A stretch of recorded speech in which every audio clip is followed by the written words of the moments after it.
the Professional Bowlers Tour. Today from Overland Park, Kansas, it's the $150,000 King Louie Open. In our first match, John O'Drobenak of Hammond, Indiana, goes against the 1986 Player of the Year, Walter Ray Williams, Jr. of Stockton, California. That winner will face Chris Warren of Dallas, Texas, looking for his first PBA title.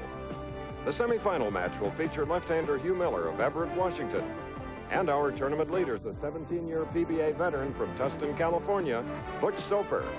That's our field for today's Professional Bowlers Tour telecast.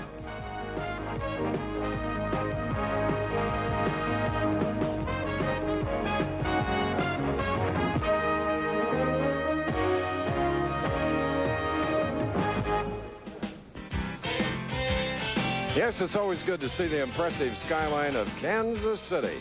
We're back for the 23rd year in the lovely suburb of Overland Park, Kansas, for the finals of another King Louie Open, an establishment where you can not only bowl, but ice skate as well.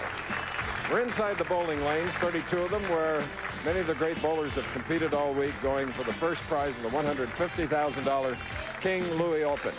I'm Chris Schenkel, delighted to greet you again, and beginning our Easter weekend with live coverage of this championship, to be followed by ABC's Wide World of Sports, a two-part show which includes the famous Iditarod Trail sled dog race.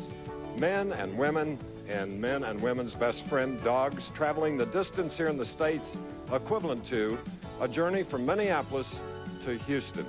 Also, we'll go to Lahti, Finland for the World 90-meter Ski Jumping Championship. Matti Nykänen, Jari Pikkunen, and one of our commentators will be Eddie the Eagle Edwards of Great Britain. You've heard me mention from time to time that our bowling champion, Walter Ray Williams, is also a four-time world horseshoe pitching champion. Consequently, President George Bush this week invited Walter Ray, April 1st on Saturday, to come to the White House to help him open a new horseshoe pitching court. Walter has a slight conflict because that happens to be the day final of the United States Open. So we have Walter with us. The conflict presents a problem, but maybe it'll work out. Well, I figure I've got no way to lose. I make a TV show there. I make some really good money, and if I don't, I can go to the White House and pitch little horses with George Bush. You know, it's rumored, and I heard this report this morning, that the president is practicing all weekend at Camp David. Well, he could use a little practice. Walter, we don't want you to go to Washington, if you go there, to go empty-handed, so my colleague Nelson Burton Jr. has something that gleams. Walter Ray, I had a friend of mine, Bill Courtright from St. Louis, make me up this special pair of brass horseshoes, and I was going to use them to whip up on you a little bit, but we've had our matches before, so I'd like to give you these on behalf of all the professional bowlers. Use them against George Bush. After you whip them, give them to him as a present from us. Good luck. Well, thanks, Bo. Good luck today. Well, Bo, what can we expect today? Well, Chris, this is one of the most competitive championship pairs we hit all year long. The players can play the outside line around the first arrow, either on the right or left side. If they don't like that, they can play the track area between the second and third arrows. Many options. It's an excellent test of professional bowling. Now, our first match features John O'Drobenak and Walter Ray Williams, Jr. Could be one of the best of the year. Walter Ray, Bowler of the Year. John O'Drobenak has never lost a match in the championship round. He's 4 wins, no losses. The winner of that goes against the little guy with the big ball, Chris Warren. The big strike ball, if he gets hot, who knows? In the semifinal match, we have Hugh Miller, the lefty. He has 7 tournaments, 7 checks. He's red hot, but he does need a win to stay out here and stay right on the top of his game. And then in the number 1 position, Butch Soper, 39 years old. He's a sentimental favorite. Butch led the field. He needs a victory to get back in the Firestone and really needs this victory to extend his career. He'll be very tough to beat. Now, King Louie has put up some extra money this year, Chris, so let's take a look at that prize fund. And the winner today, $27,000, $1,485, $65, $5,500. So for the 23rd consecutive year, we televise live the finals here in Overland Park, Kansas. And from Hammond, Indiana, in only his second television appearance, he has 1 victory. That as a rookie, John O'Drobenak. So a little to tension and pressure. Not only John, but his parents and brother and a bunch of buddies flew in from Hammond, Indiana, just a few moments ago to cheer him on. Now our multi-talented competitor, Walter Ray Williams, Jr., looking for his 6th championship. So we're all even, Nelson, after 1 frame on the championship pair.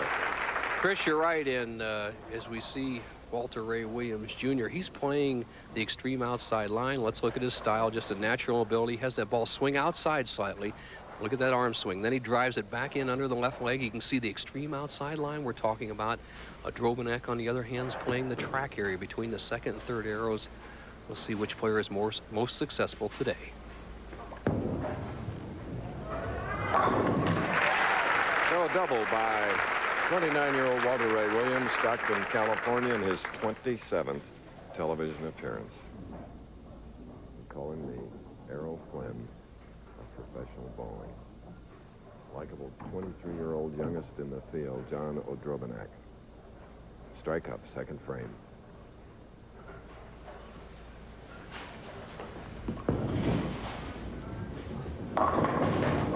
High hit, leaving a 3 and a wobbly 6. O'Drobanek goes a little bit high on the right-hand lane. As you look at his profile, watch his left foot. It's a little timing step. Takes a small step, the big high push away, high backswing, excellent position there, drives through the shot, slides perpendicular to the foul line, and actually was a pretty good shot. He just didn't play this right-hand lane to hook a little bit more than the left. Very good marking with a spare. O'Drobanek finishing 5th in this field of 128. And the family is here. He has 3 brothers and 4 sisters. Larry, the brother's on the left, and that's Mom and Dad, William and Sharon O'Drobanek. And John, the youngest of those 8 children.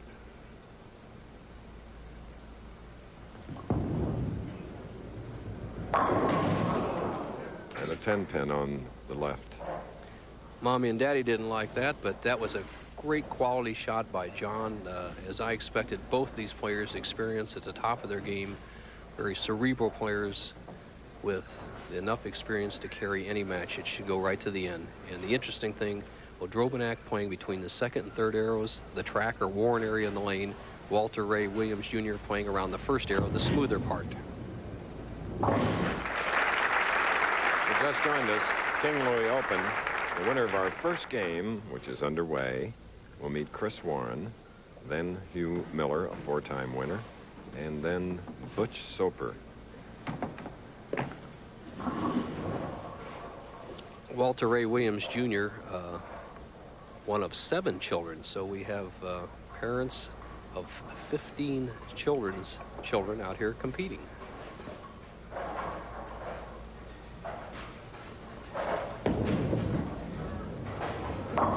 That one just didn't come up, and he has left the 1, 2, and 10. How should he shoot this washout, Bo? Chris, as the ball goes wide, he slides by the head pin on the right-hand side. Needs to get the ball to the left of the head pin. Drive that 1 pin over into the 10. The ball will automatically take out the 2.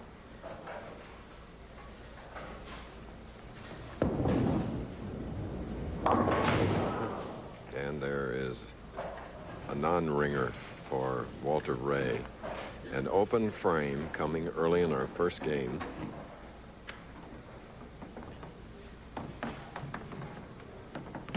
Walter has won 2 of his 5 tournaments from the number 4 position where he is today.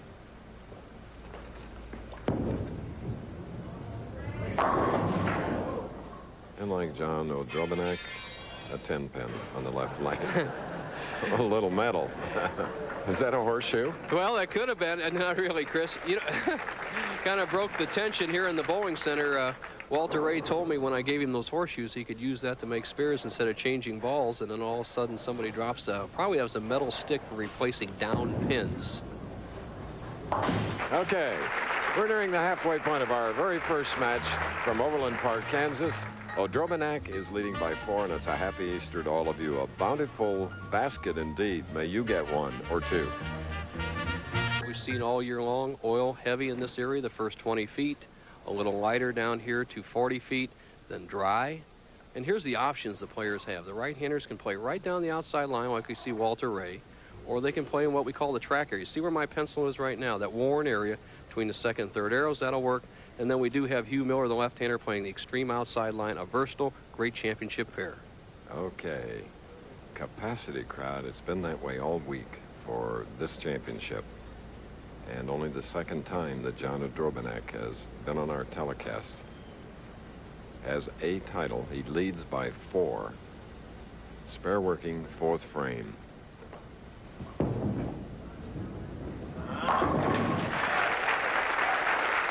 Earlier we asked John to tell us about the trials and tribulations of coming on the tour and what had he done since. Well, I had a one-dimensional game when I first came out, and it fit the conditions. But the more I bowl out here, the more I realized that conditions change an awful lot, and I've had to change my game to fit those conditions. I've done that now. I've cut down my hook, and I feel I've got a better, more versatile game. Our 5 finalists have interesting nicknames. John's is Drop Kick. Yeah. Perfect. And Drop Kick, a name adopted by his fellow pros who just couldn't seem to get Odrobanek right. Takes a 14-pin lead over Walter Ray Williams Jr. And Walter may opt for that inside line, Chris. He practiced both areas. I think the line that Odrobanek's playing is the correct one on the championship pair. And Deadeye is on target. We asked Walter Ray which sport he'd choose to play if he had a choice at making a living at it. If I could make as much money playing horseshoes, I'd much rather do that. It's a game I first started playing, and I really enjoy it. I also like the fact that when you throw a good shot in horseshoes, you normally get a ringer, and on bowling, sometimes you do and sometimes you don't. All right. Ringing 10s in bowling.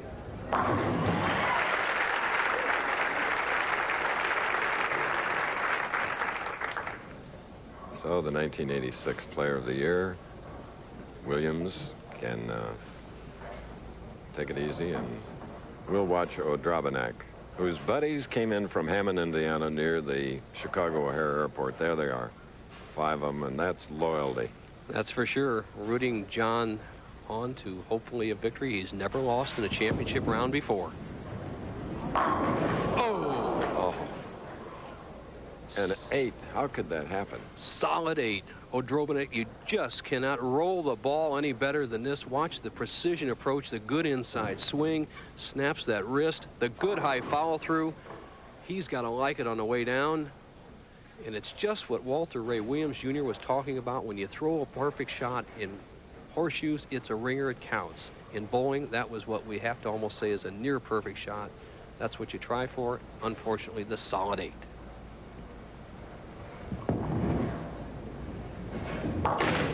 Coming back at the last moment, covering the 8. Spare in the 6th, and a 3-pin lead at this point. You'll hear some pinfall now. That is Chris Warren, who will meet the winner, practicing off to our right. Odrobanek stays in top shape. He was an indoor soccer player in high school, then transferred to outdoor soccer and played the position of fullback, and obviously that keeps you in top shape. And here's another sport you have to be in top shape, Chris, the Iditarod, over 1,100 miles in the cold weather. And all types of terrain. Great part about it, men and women can join the dogs and try to come out first.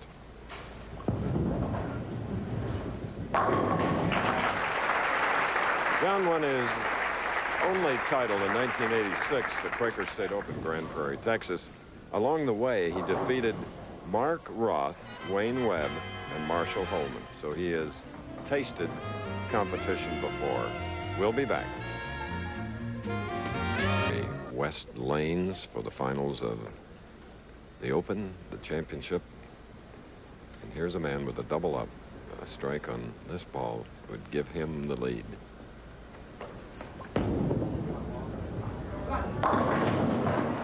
Leaving a 4-pin.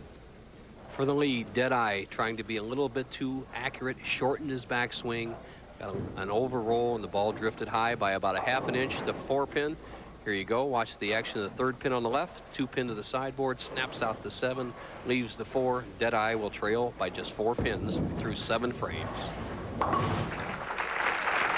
Ray has some memories here. In '86, he needed only a mark in the 10th frame to defeat Mark Baker and capture the King Louie Open. And he was just coming off a big win in Peoria. But he left an almost unmakeable 8-10 split and had to settle for 2nd. Chris, and that was really an unlucky 8-10. Some 8-10s are light in the pocket with no power. He left a wall shot 8-10. Look at this shot. Boom. That strike coming in the 8th frame for Walter Ray Williams. Odrobanak is now up, strike working. Needs one here. 8 for Odrobanak.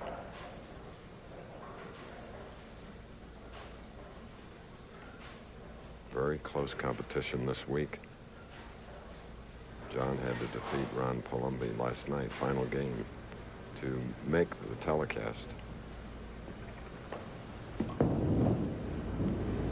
And with strikes like that, Mom and Dad and Brother Larry are all for it. There's great family support on the Professional Bowlers Tour. Has been from, well, when we started 28 years ago. Parents get out and fly distances to cheer on their sons.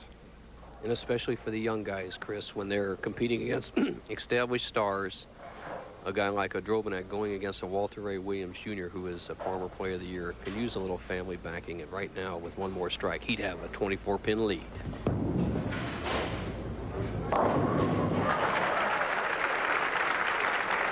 First relaxed smile we've seen all afternoon from the competitor. There he is, John, and his parents. Now Walter Ray. Strike in the 8th, the 9th frame shot.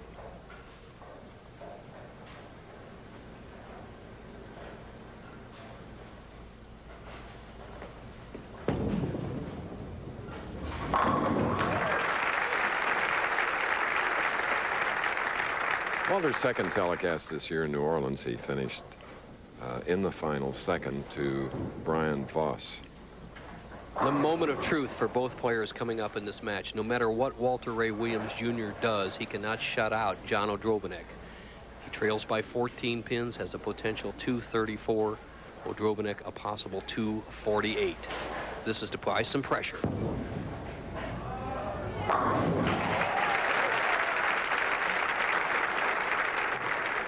John meditating. A little biofeedback there. And Walter would be one of those bowlers, if you had a shot to save your life, you might hand him the ball, right, Bo? You're right, Chris. Odrobanak contemplating and cogitating what he must do. He knows that it's up to him. No matter what Walter Ray Williams does, this great clutch player cannot shut out Odrobanak.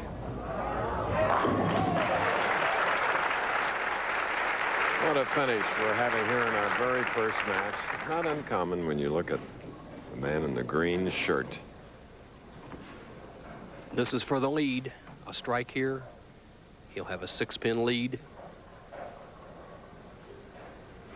He cannot put a final nail in the coffin, though. Odrobanak will need at least one strike and a good count to win the match.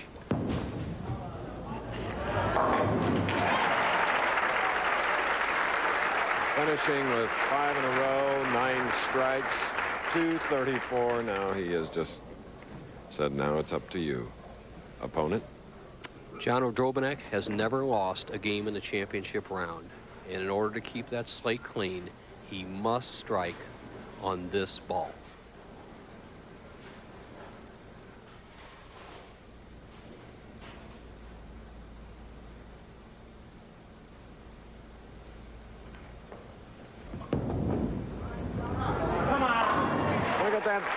Accepting the pressure. Chris, that's as sweet as you can throw a ball in practice, much less under the pressure of a championship round game. Now the situation for this young man, he needs at least 7 and a spare to lock out Walter Ray. If he gets a short count, such as 6 or 7 miss, we could still have a tie match at 234. Another strike, and it's Katie bar the door.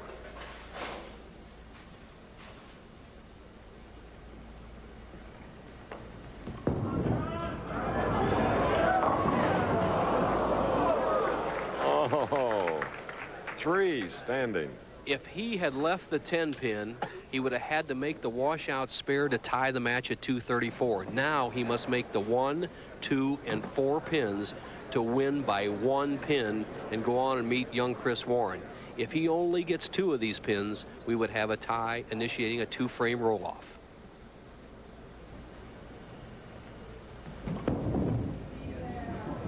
All right, John O'Drobenak, still undefeated on television, 5-0, 235 to 234.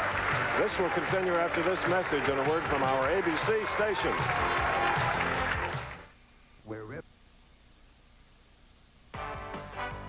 The Professional Bowlers Tour, brought to you by Budweiser. Beechwood age for that clean, crisp taste. This Bud's for you. By the Big Metal Shaver, it stretches your skin for a great shave. And by First Brands Corporation, makers of STP Son of a Gun Protectant. Perhaps we can top our first match, and this crowd would hope so, but what a thriller. John O'Drobenak, 7 strikes, defeated Walter Ray Williams Jr. 235 to 234. Now he goes against Chris Warren. All of them are shooting for Budweiser Kingpin points. Coming into this tournament, as you see, Mike Albee is in the lead. Budweiser sponsoring a $50,000 pointless competition, which will run through the winter and spring tours. Players finishing among the top 24 are awarded points, and each tournament leader receives 10 bonus points plus 125. So winning is important. And ask this person, who showed a lot of true grit at the end. 2 different styles coming up. O'Drobenak, who I believe has got the pairs zeroed, going against the young power player.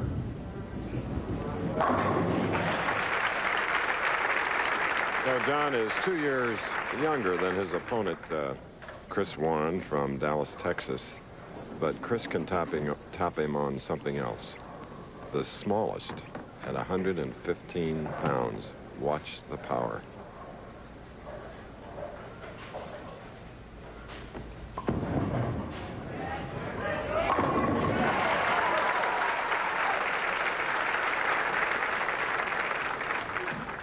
This young man, I've talked to him many times in the paddock, very lighthearted, jovial young man, very serious out there now, and he said something with his bowling ball on that first shot. John O'Drobenak, I came to play. He really put some sauce on that thing. It went down there about 40 feet and just turned left, destroying the rack. Chris's nickname is Squeak.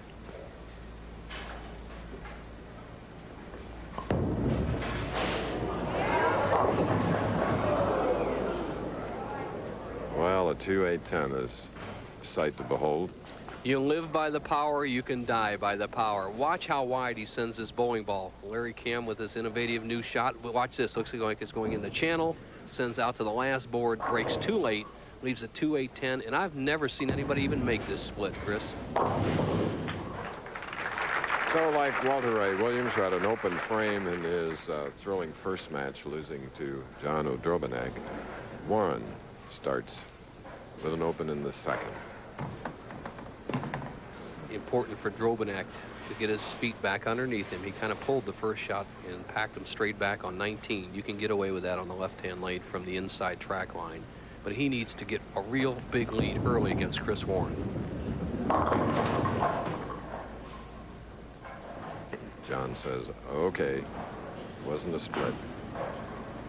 3-6-10.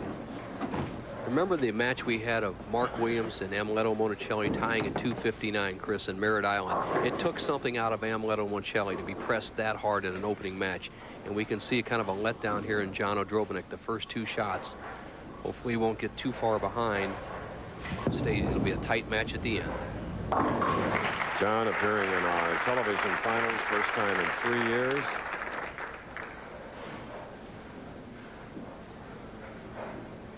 John, who started in fifth today, if you just joined us, defeated Walter Ray Williams 235 to 234.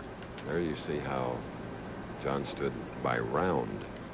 The first 3 rounds, 18 games of qualifying. The next 3, 24 match play. And I had the luxury of bowling next to him in the qualifying, Chris, and he was the steadiest player throughout the whole tournament.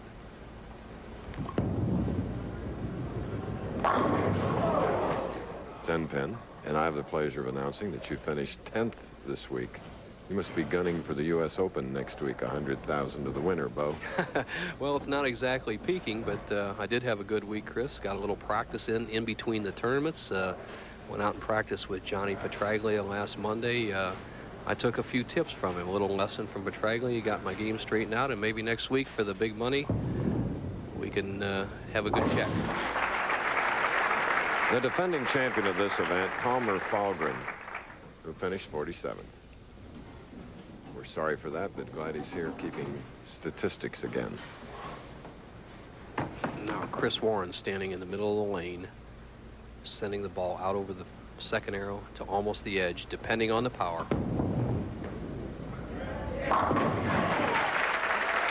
He touches his 2 shoes, tip to heel, as he starts on the approach. Look at how he coils those legs and gets all that leverage from there. Then rotates his wrist, tremendous pivot step, and then he goes down through it, a good follow through, and he's zeroed on this right-hand lane as he is looking down to get a new set of pins. Each player is allowed 3 re-racks at each game. He found something not to his liking.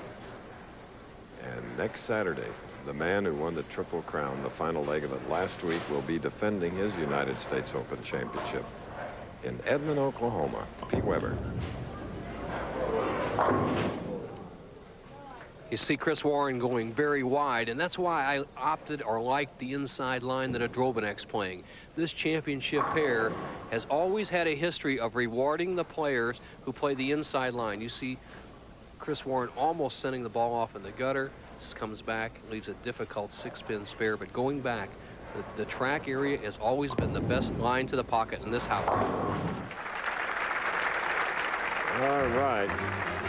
We're at King Louie West Lanes, 32 lanes, and an ice skating rink directly behind us. The Odrobineks from a suburb of Chicago, parents of 8 children, including son Larry on the left of your screen, and the youngest of the 8, John Odrobinek, won his first match over Walter Ray Williams.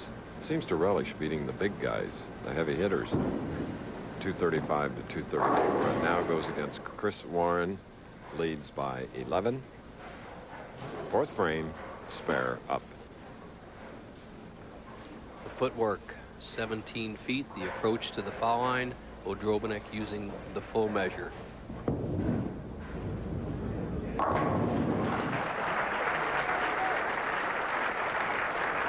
Seems very loose and very content.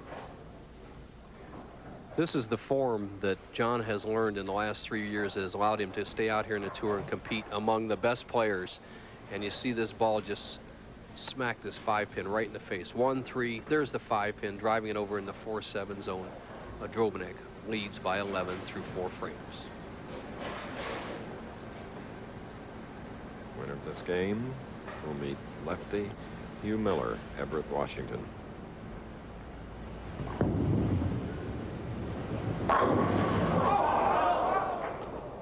A 10, left lane. John Odrobinek doesn't realize that on this left-hand lane, he can soften up on the ball from the track area between the 2nd and 3rd areas, and it'll set in the pocket. We watched him in the first frame, pull the ball a little bit, drove all 10 pins straight back.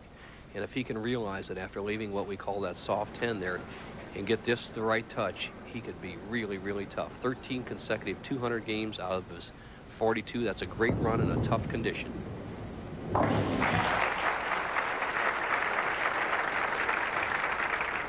Okay, now Chris Warren, who moved from 13th as he entered the last 8 games to the number 3 spot in this field of 5.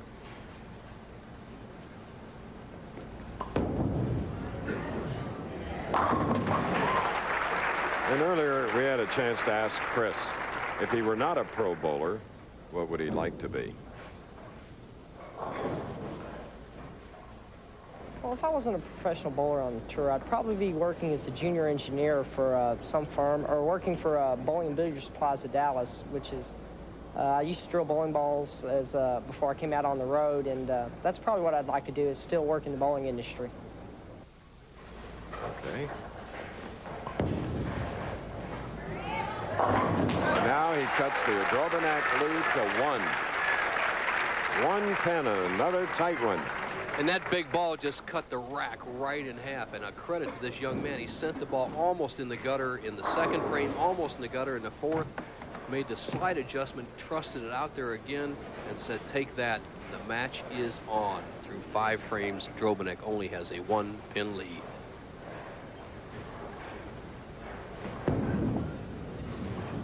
A high hit, leaving the 6-10. John, as we can see, the characteristic of the wood on this championship pair coming through the right-hand lane, lane 20 in this 32-lane establishment, always hooking more from that track or worn area between the second and third arrows. The left-hand lane always holding from in there. So Odrobinac has to make some fine-tuning on his shot to get back in the pocket.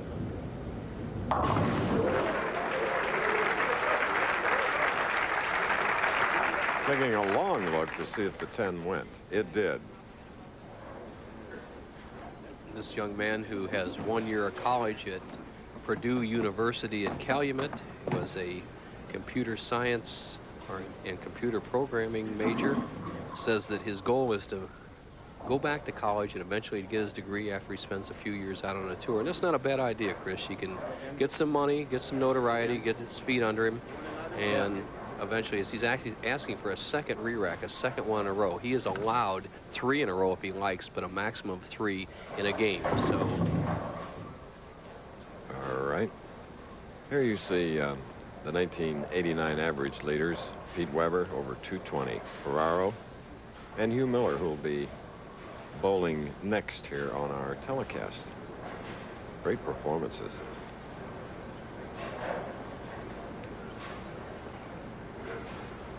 John's average this week was 212.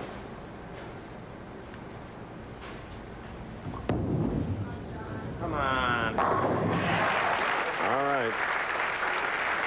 Staying close. John Odrobinac going against Chris Warren.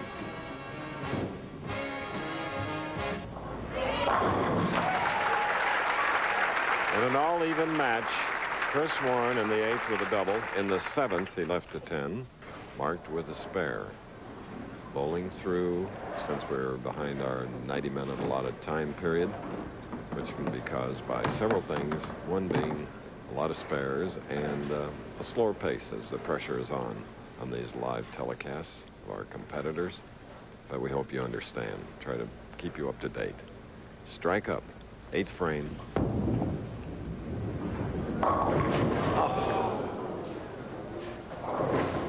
Well, a 4, 6, 7, 10. John Odrobinac, the poorest shot he has rolled all day long. And the only thing he can do right now is that he can just throw the ball over in this 6-10 zone. And if the ball can knock out the 6 and 10, then he'll still trail by 12 pins. And his opponent, Chris Warren, had an open frame in the second.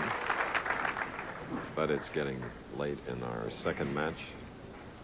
The winner to meet Hugh Miller in the semifinal game, and then our tournament leader from Tustin, California, Butch Soper.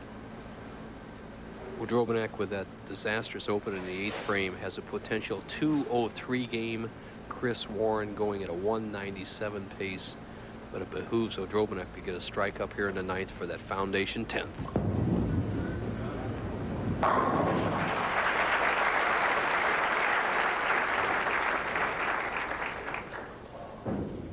So John can contemplate, and Chris Warren strike up in the 9th.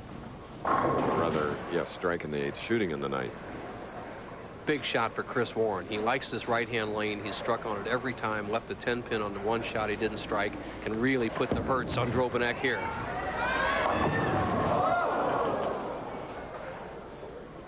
Almost repetition.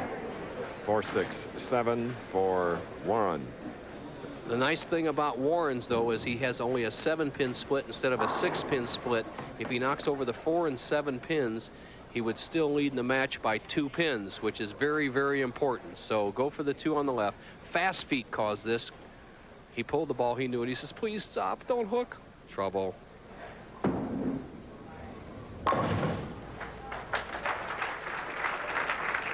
Ball speed of 22 miles per hour on that shot. Chris Warren, 115 pounds, 5'5". The situation as we come to the 10th frame, the scoreboard tells the story, is almost identical to the match play situation when John Odrobinek threw a double to defeat Walter Ray Williams Jr. Chris Warren leads by 2, but he cannot shut out John Odrobinek.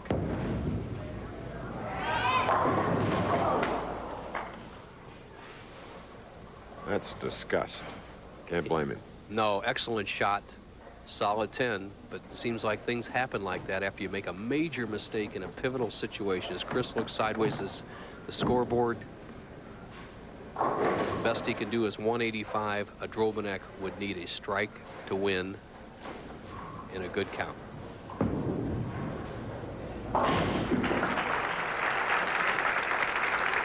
Chris Warren looking for that elusive first title. 6 years a member of the PBA. It's important that Chris Warren get 9 or a strike on this ball. That would force John Odrobinek to get at least 1 strike. If he gets 8 or less, Odrobinek can spare and strike and win. It's a major difference. He'll have 2 shots at it instead of 1. That's good enough right there. All right. Chris Warren with a 184. Watch this reaction. 9 is as good as a strike. Well, kind of a sarcastic reaction to a good ball. He doesn't want to look. Odrobinek in the exact same situation he was in against Walter Ray Williams Jr. must strike on this ball to keep his record clean. Never taste a loss in the championship round so far.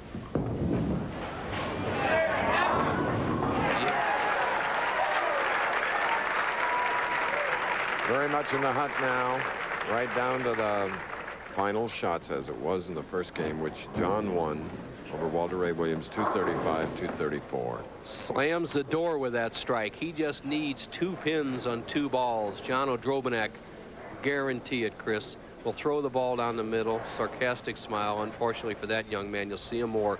Odrobinek's going to meet Hugh Miller in the semifinal. All right.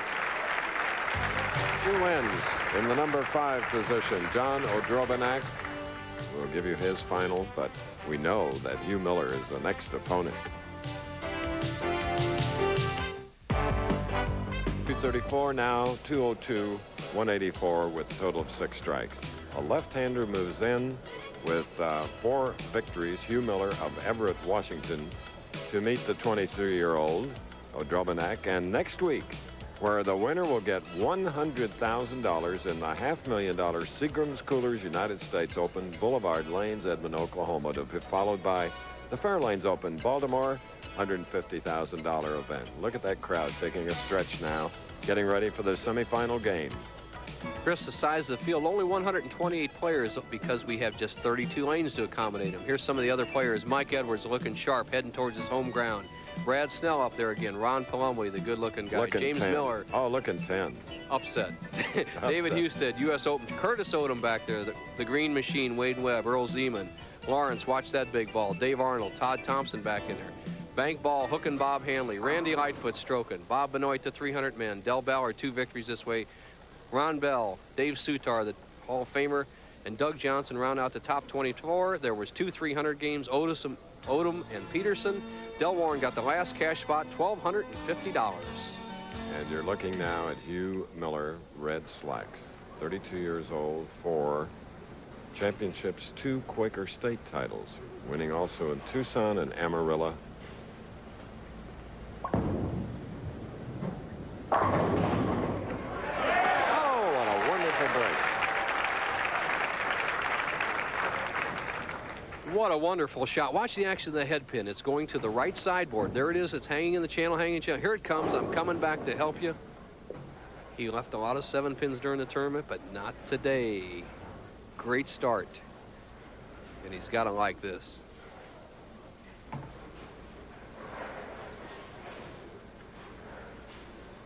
Hugh Miller is the last hope of Kent Wagner. We have not had a new winner in 11 weeks in the Professional Bowlers Tour to knock Kent Wagner out of the Firestone. 2 of the last 3 players are not eligible.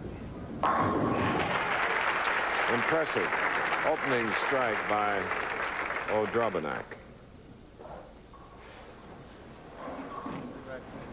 A field of 52 in the Firestone, Nelson.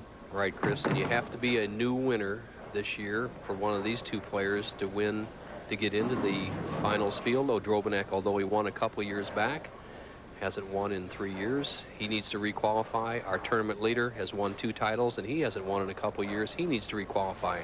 Hugh Miller, with 4 titles, is already in.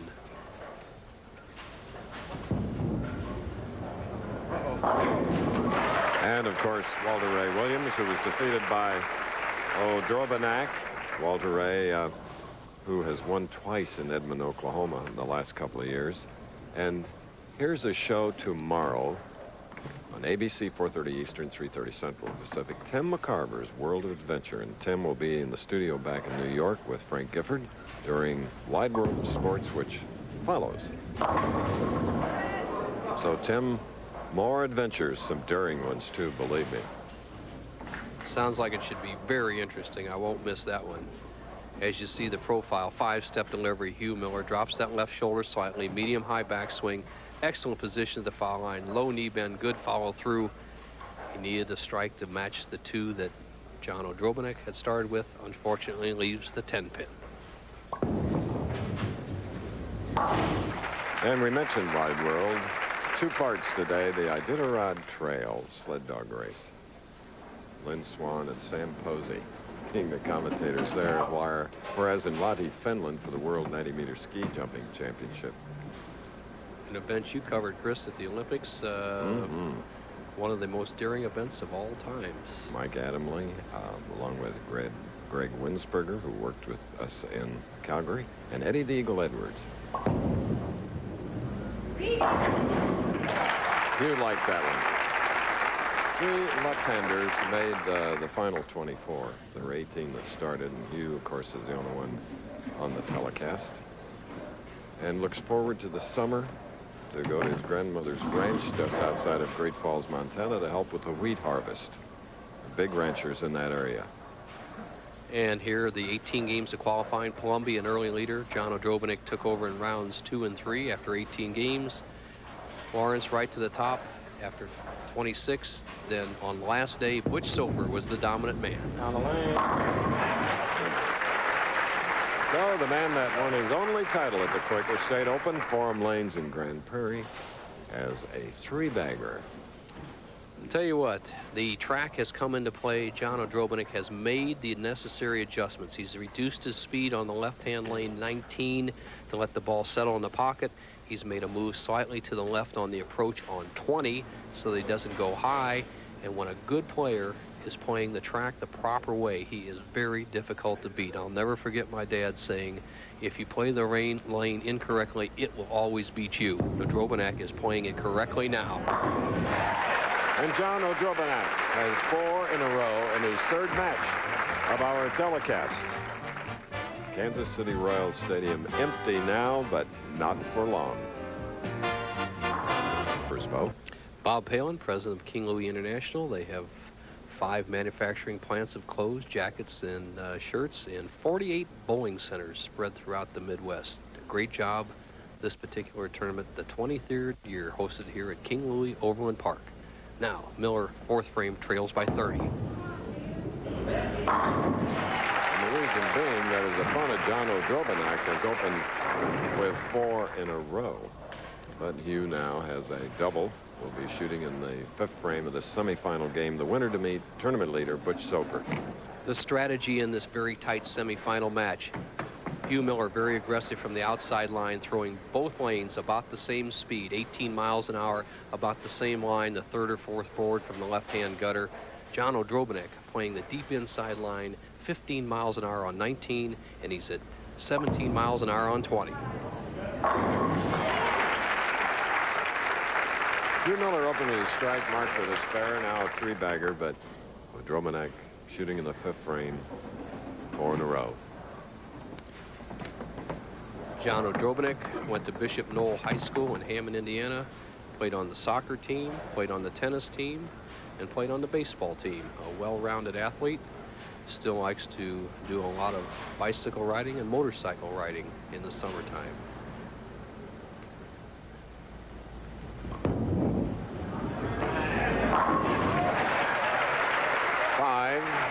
In a row. Chris, a real interesting shot there. John Odrobinek in the 5th frame. When you're playing the track line, when you see the ball hit the pocket and the 10-pin fall in towards the 9-pin target, you know you're in the right spot at the right speed to nail them down. That's not necessarily true when you're playing the sweeping angle like Hugh Miller is, but for a player who can play what we call the track or worn area on the right side, that's the key to really knowing you're in the perfect position. He did it absolutely sensational on the last shot. He has 5 in a row. Interesting move. Concentration broken. Steps off the approach. Now ready.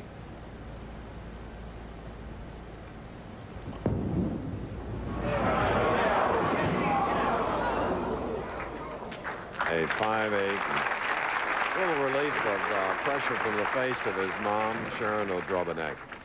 Show you how important both speed and accuracy are in this game. Odrobinek had struck on that particular lane the first 2 shots at 15 miles an hour. He got a little anxious with this shot, positions it properly at the arrows, but throws it 17 miles an hour, doesn't get the required hook, and ends up with a 5-8 spare.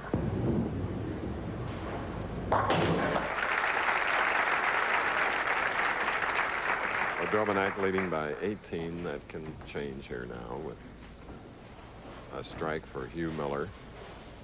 3 in a row. 6th frame. Money leaders, Brian Voss, who will be there next week, as will Del Ballard and, of course, Pete Weber and Hugh Miller.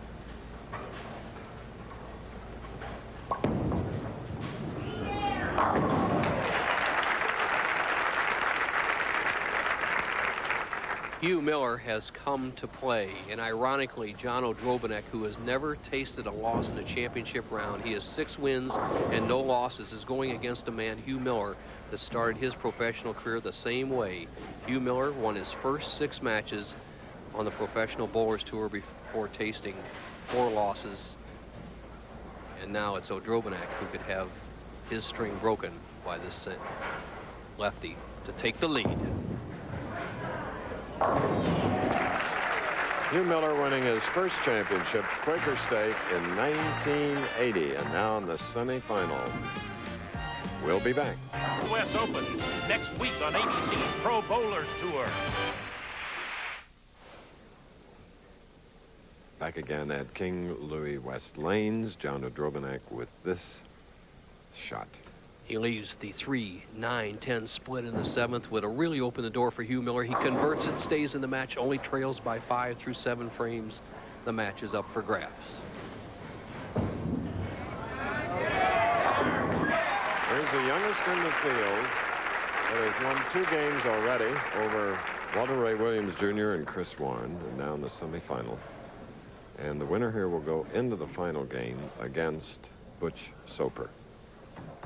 Let's see if psychologically that making of the split and followed by a strike affects Hugh Miller. He has a 5-pin lead, can extend to 15. What action.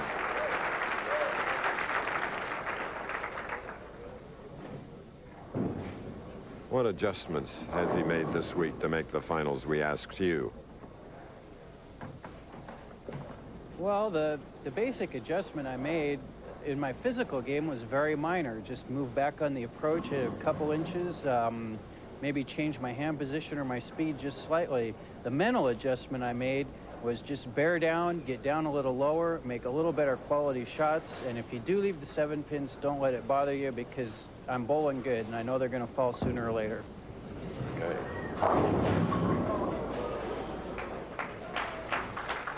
Leaving a 3-pin on the left lane. And Hugh Miller responding to leaving 31 7-pins on Thursday in the competition and only 3 in the same amount of games on Friday as he sends it wide, avoids the very difficult 3-9 split, has the 9-pin standing, and through 9 frames with this conversion would have a 14-pin lead. Just gets it. A little bit of the 3. Wow. Now, Miller. John Odrobinek has proved his mettle under pressure for 1 shot, but it's always been on the right-hand lane in the 10th frame. Now it comes up on the right-hand lane in the 9th frame. This is the key shot. I don't think if he doesn't strike here that he can win.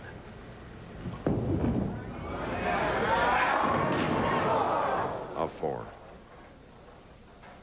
Just a little anxious. Didn't have that big follow-through. If he had had a little longer follow-through extension with his body and arm, that ball would have skidded a foot or so farther down the lane, set in a pocket, and he'd pack that 4-pin straight back and cut the lead down to 14.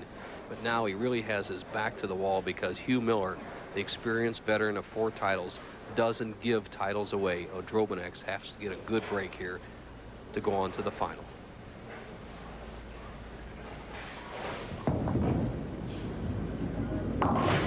Safely covering the 4.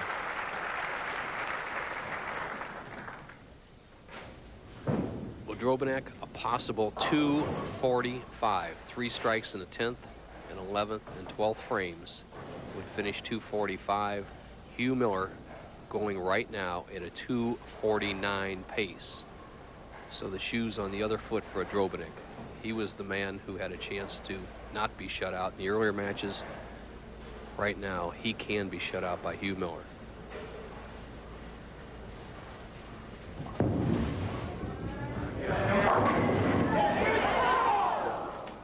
And a 10. Needed that shot badly as he falls behind by 15 pins. A spare here would finish 234, a respectable score. But the story of the game in the championship round is not score, it's win. And it's very difficult to win 4 in a live telecast. It's 1-2. We had Mike Albee and Brian Voss do it this year, but still a chore. And he'll still be in the 230s. Terrific game. Difficult to go 4 matches because the young players today are just better trained and there's more of them than there were out here when I started 15, 20 years ago, Chris. Plus, they're in, I have to admit it, a little better physical shape. Both these guys are marathon runners.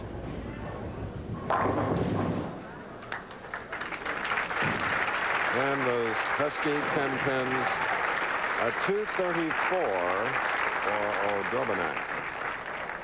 That's what Walter Ray Williams shot, but Odrobinek topped him with a 235. Hugh Miller, all he needs is a real good count on this first ball, and he wins. That's a winner. So there is the winner of the semifinal match. Goes into the title game against Butch Soper. The Professional Bowlers Tour will continue after this message and a word from our ABC stations.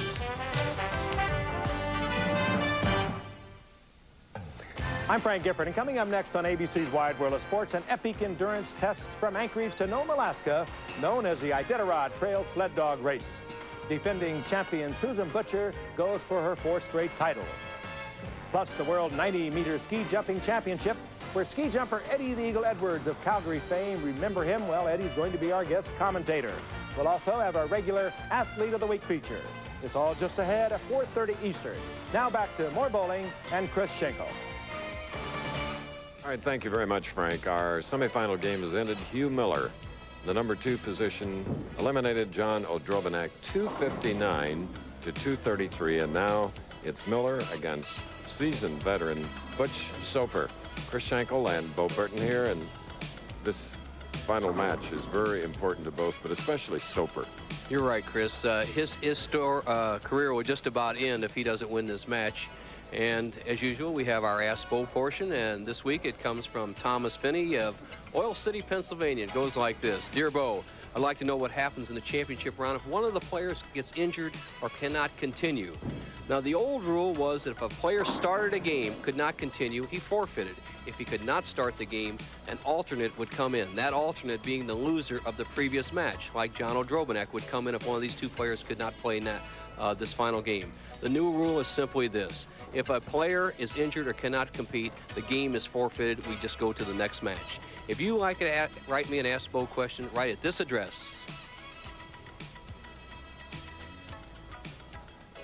Okay, King Louie, West Lanes, set now, hopefully along with all of you on this Easter weekend. Our first ABC Sports presentation on a holiday weekend, followed by Wide World, and tomorrow, Adventure Series, World of Adventure with Tim McCarver. Butch Soper. Now, Butch was last on our telecast in 1987 at the Fair Lanes in Towson, but his last win was much longer ago, 84, AC Delco Classic. Hugh hasn't won in a couple of years either.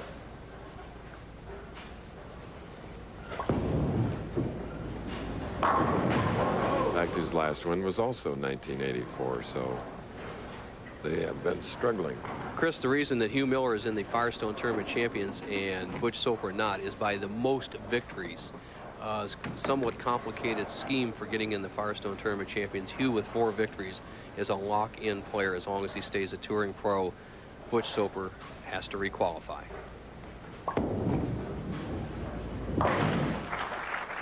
Hugh Miller of Everett, Washington, very interesting guy. Spent all of January in Australia with a couple of his buddies, Captain Barry and a John Leo. And what those two gentlemen do, they have someone here in the States tape Professional Bowlers Tour telecast and then send it over to Australia, and they watch their buddy Hugh when he's on. Good idea. And he's been on 17 times now.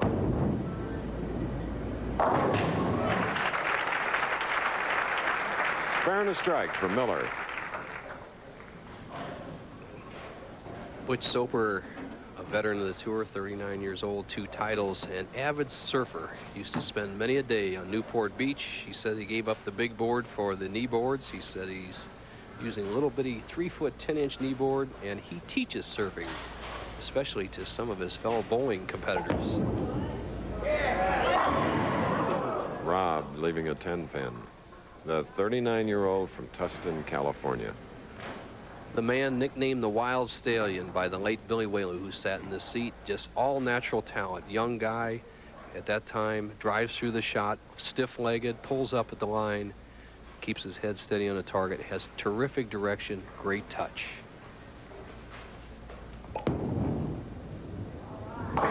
Butch, who's been second 6 times, third 7 times, and 2 PBA titles, AC Delco and Fair Lanes. Butch Soper with a style of release similar to the man who was the bowler of the first decade of the 20th century, Hank Marino, a great veteran who threw a spinner release where the ball spun out way outside the thumb and finger holes. Butch has that same type of release, works very good on dry lanes.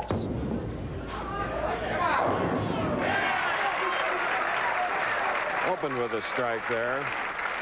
Butch wanting so hard to win another title, traveling on tour with his wife Dawn and their son Jondon. And when he's not on the telecast, is a big help to us behind the scenes. Works statistician in the truck with Robert Paventi.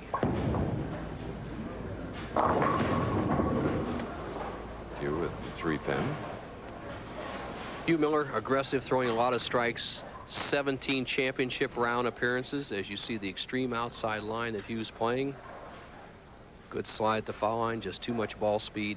Has only missed 1 spare in 17 championship round appearances. He missed the 1-3-7-9 washout in Peoria in 1986, the only miss. Remember, 2 weeks ago, he finished 4th in that field of all lefties, won by Mike Albee. Hugh Miller did in this all-even final match. Making spares so important to match game victories. I don't think anything pumps up an opponent and reduces your chances of winning more than missing a spare. Even a split is not as debilitating as a missed spare. Hugh has been real good over the years.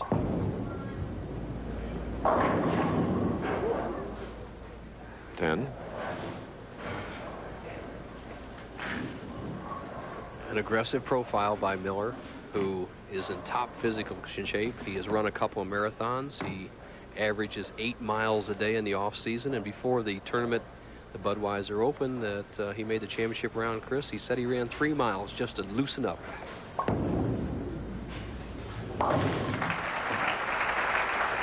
Butch Soper and Hugh Miller, at whom you're looking, are in the finals of the King Louie Open. $27,000 to the winner. All right, here's Butch Soper, marked with a strike in the 4th frame, left a 3-pin here in the 5th in the championship match, leading by 10.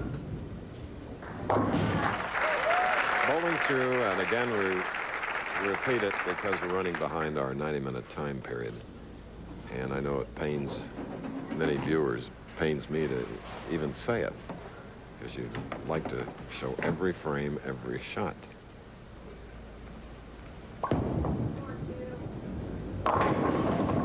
And Hugh Miller dancing off the deck.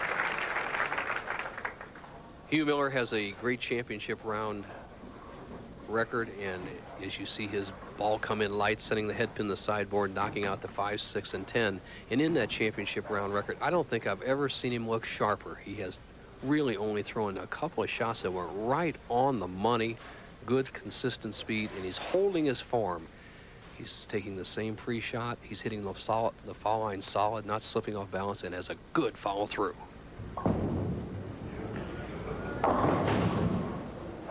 And it's a 2-4-7 in a battle between two veterans.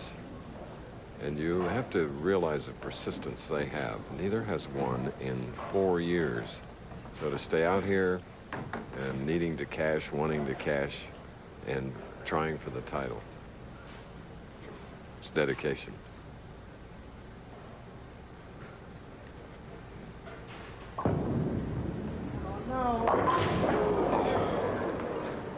Leaving the 7. I could mark it in my record book. I said he had only missed 1 spare in 17 games in the championship round. Mark it down again, the 2 and 4 and 7. Hugh Miller normally throws a very straight, hard shot at this. He threw a soft shot with a big hook. He has really opened the door for Soper, who leads by 22, 6 frame. And Soper comes back with a strike, leading by 22 as we look at his wife, Dawn Soper. They're in the lead. I want to retire this early. I haven't been doing that well lately. That's why I've been thinking about it. But there was more conditions like here at King Louie where the accuracy rules and you better pick up all your spares. If we had this every week, I probably won't retire for another 10, 20 years. You know. I guess Butch Soper has answered the question, will you change your mind about retiring if he wins? That double, 32-pin lead. And he's so right about making spares, though. How prophetic he was, Chris. He said make those spares. Hugh Miller gave him the big opening when he missed that spare in the 6th frame. Soper right on top of it, has a 32-pin lead. Look at that power strike after an open frame by Miller. That was in the 7th of this championship game.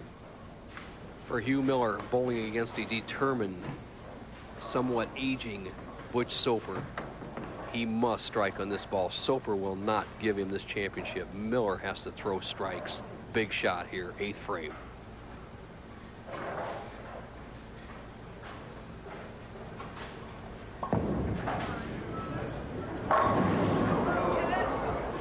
And a 7-pin. A week from today, we will bring you the finals of the United States Open, $100,000 to the winner at Richard Altman's Boulevard Lanes in Edmond, Oklahoma. Seagram Coolers U.S. Open. Pete Weber defending champion.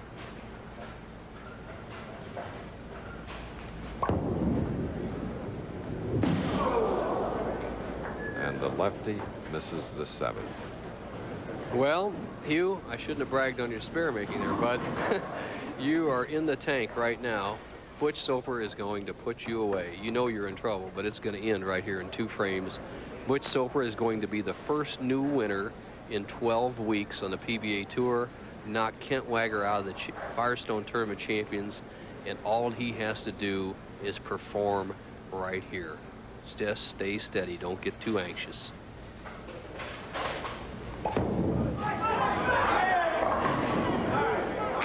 Butch's wife, Dawn, went into labor during the last telecast he qualified for in 1987 in Hyattsville, Maryland. Rushed home for the birth, he and Dawn's first child, a son named Jondon, a combination of Butch's given first name Dennis and Dawn's father, John. And Butch wed Dawn Cassidy maiden name at a summer tour host center, Rose Bowl Lanes in Windsor, Canada, and the local press had a field day. Butch weds Cassidy. Oh.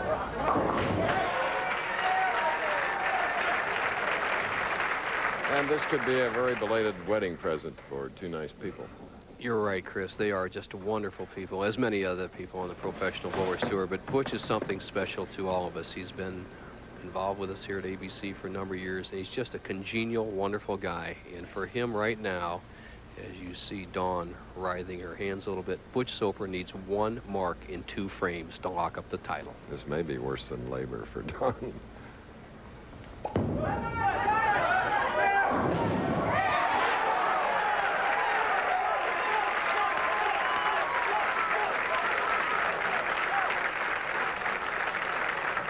He gets a great break. He trips out to 4.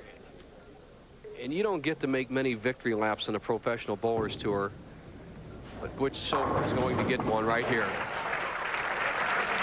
And, of course, Hugh Miller, his second telecast this year, having finished 4th 2 weeks ago in North Olmsted.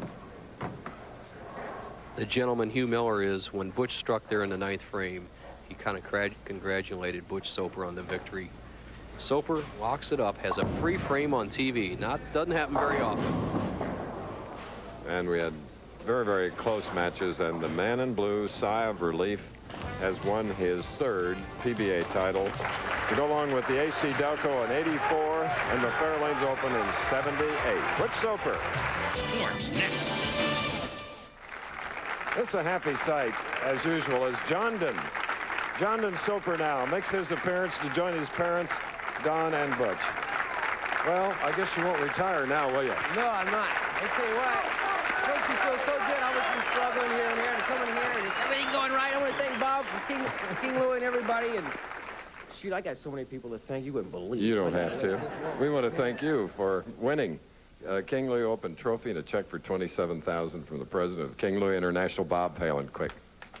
Butch, congratulations. You bowled great all week, and it's our pleasure to have you as the 1989 King Louie Open champion. Congratulations. Hey, Jondon, happy Easter, pal. Okay, so long from King Louie in Overland Park, Kansas.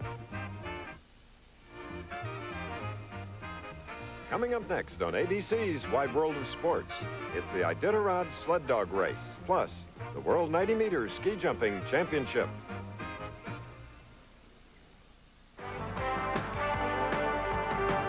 The Professional Bowlers Tour has been brought to you by Firestone, the name that's known as Firestone, where the rubber meets the road. By True Value Hardware, for quality, selection, and personal attention, make True Value Hardware your store of first choice. And by Kellogg's Corn Flakes, simple, delicious, and surprising. Taste them again for the first time. This has been a presentation of ABC Sports, recognized around the world as the leader in sports television.